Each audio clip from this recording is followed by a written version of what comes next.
சிந்து சிவாவுக்கு இவ்வளவு பெரிய துரோகம் பண்ணியும் ஏன் சிவா வந்து சிந்துவை அடிக்கல அப்படின்னு சொல்லிட்டு பார்க்கலாம்.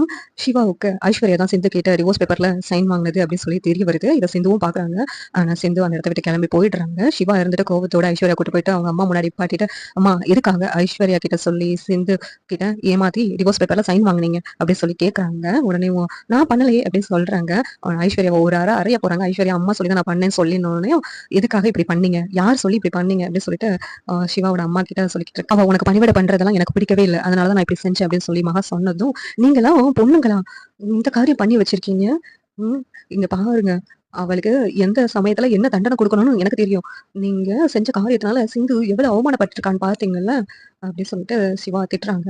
அதுவும் இல்லாம இது அன்னபூர்ணிய பெரியமாக்கு மட்டும் தெரிஞ்சுன்னா அவ்வளவுதான் அப்படின்னு சொல்லிட்டு வேற சொல்லிக்கிட்டு இருக்காங்க. உடனேயும் மகா இருந்துகிட்டு, நீ திருந்தவே மாட்டாடா, அவங்க கூட சேர்ந்துட்டு கேடு கெட்டு போ அப்படின்னு சொல்லிட்டு திட்டுறாங்க. இங்க சிவா மறுபடியும் ஐஸ்வர்யா கிட்ட, இனிமேல அம்மா சொன்னாங்கன்னு இதெல்லாம் பண்ணிக்கிட்டு இருந்த அப்படின்னு சொல்லிட்டு ஒரு அரைஞ்சிட்டு போறாங்க.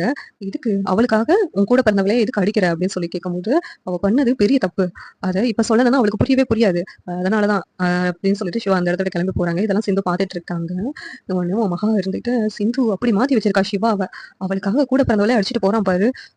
ஆமாக்கா, இப்ப அவளை அடிச்சிருக்கா, அடுத்து நம்ம 2 பேரையும் ஓட வரட்ட போறோம் அப்படின்னு சொல்லிட்டு சிவாவோட மாமா சொல்லிக்கிட்டு இருக்காங்க. காயத்ரிக்கு கல்யாணம் நடக்கணும்னு சொல்லிட்டு வேண்டுதல் பண்றதுக்காக பைரவி, அன்னபூர்ணி, ஆறுமுகம் எல்லாரும் கோவிலுக்கு போறாங்க. அங்க போயிட்டு 108 விளக்கு ஏத்துறாங்க. பைரவியும் அன்னபூர்ணியும். இந்த நேரத்துல காயத்ரி, அண்ணா எனக்காக மல்லிப்பூ வாங்கிட்டு வா அப்படின்னு சொன்னோடனையும் இங்க கிளம்பி ஆறுமுகம் மல்லிகைப்பூ அங்க போறாங்க.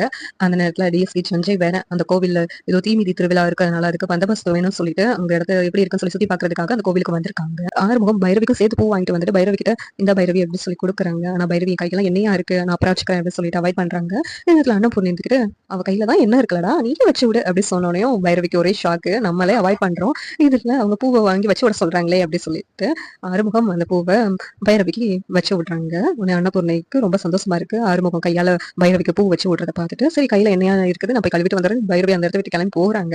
அங்க டிஎஸ்பி சஞ்சய் பைரவியை பார்த்துட்டு, பைரவி அப்படின்னு சொல்லி கூப்பிட்டவனையும் சரி கூட படிச்சவங்க அப்படின்னு சொல்லிட்டு பைரவி அவங்க கிட்ட போய் பேச போறாங்க. நீ போலீஸ் நினைச்ச மாதிரி ஆங்கிட்ட போலிக்க அப்படின்னு சொல்லி கங்கராஜ் அப்படின்னு சொல்லிட்டு பைரவி சொல்லிக்கிட்டு இருக்காங்க. நீ சயின்டிஸ்ட் ஆயிட்டியா அப்படின்னு கேட்கும்போது, இல்ல எனக்கு கல்யாணம் ஆயிடுச்சு அப்படின்னு சொல்லி பைரவி சொன்னோனையும் இங்க டிஎஸ்பி சஞ்சய்க்கு ஷாக் ஆயிடுது.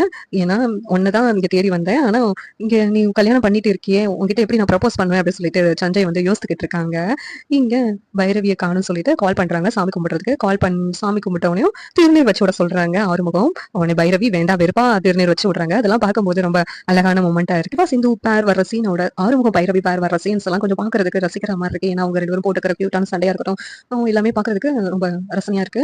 இங்க சிவா சிந்து கிட்ட போயிட்டு, உங்ககிட்ட ஐஸ்வர்யா தான் டிவோர்ஸ் பேப்பர்ல சைன் வாங்கினான்னு உனக்கு தெரியும்ல, ஆனா ஏன் நீ என்கிட்ட சொல்லல அப்படின்னு கேட்கும்போது, அவ சின்ன பொண்ணு, அவ தெரியாம தப்பு பண்ணிட்டா, அதுவும் மகாத்த சொல்லி தானே இதெல்லாம் பண்ணிருக்கா, அப்படி இருக்கும்போது என் தங்கச்சி பண்ணா நான் மன்னிக்க மாட்டேனா, அது மாதிரிதான் பைரவி மாதிரிதான் எனக்கும் அவள் அப்படின்னு சொல்லிட்டு சேர்ந்து சொல்றாங்க. அதுவும் இல்லாம நீ அவளை அடிச்சிருக்கவே கூடாது பாவம் அப்படி சொன்னோடனே சிவா இருந்துகிட்டு, அவ பண்ணது தப்புதான், இந்த வயசுலயும் தெரிஞ்சுக்கணும், சின்ன பொண்ணுலாம் கிடையாது, அவளுக்கு விவரம் தெரியற வயசுதான், எது பண்ணணும் பண்ணக்கூடாதுன்னு தெரிய வேண்டாமா, அதனாலதான் இந்த அப்படின்னு சொல்லிட்டு சிவா சொல்றாங்க. சரி டாக்டரே, ஐஸ்வர்யா தப்பு பண்ணா போய் சொன்னான்னு சொல்லிட்டு அடிச்ச, அந்த அரவிந்த் கோர்ட்ல போய் சொன்னான்னு சொல்லிட்டு அடிச்சேன், ஆனா உன் வாழ்க்கையில நான் பெரிய துரோகம் பண்ணிருக்கேனே, ஆனா என்ன மட்டும் ஏன் அடிக்கல அப்படின்னு சொல்லிட்டு சேர்ந்து ஒரு கேள்வி கேட்கறாங்க. அதுல சிவா, நீ என்ன சின்ன வயசுல இருந்து எனக்கு நிறைய நல்லது பண்ணிருக்க, அதனாலதான் உன்னை நான் ஒண்ணும் பண்ணல அப்படின்னு சொல்லிட்டு சிவா சொன்னோடனே சிந்து வந்து என்ன பேசன்னு தெரியாம அப்படியே ஷாக் ஆகி நின்றுட்டு இருக்காங்க.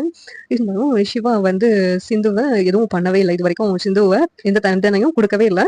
சிந்துவை மன்னிச்சு ஏத்துக்குவாங்களா, இல்லாட்டி சிந்துக்கு ஏதாவது தண்டனை கொடுப்பாங்களான்னு பார்க்கலாம். ஆறுமுகமும் பைரவியும் தான் கல்யாணம் பண்ணிருக்காங்க. அவங்க 2 பேரும் சேர்ந்து வாழல அப்படின்னு இந்த சஞ்சய்க்கு தெரிஞ்சுன்னா அவங்க 2 பேரும் சேர்ந்து வாழணும்னு நினைப்பாங்களா, அவங்களை பிரிச்சு வைக்கலாம் நினைப்பாங்களான்னு சொல்லி கமெண்ட் பண்ணுங்க.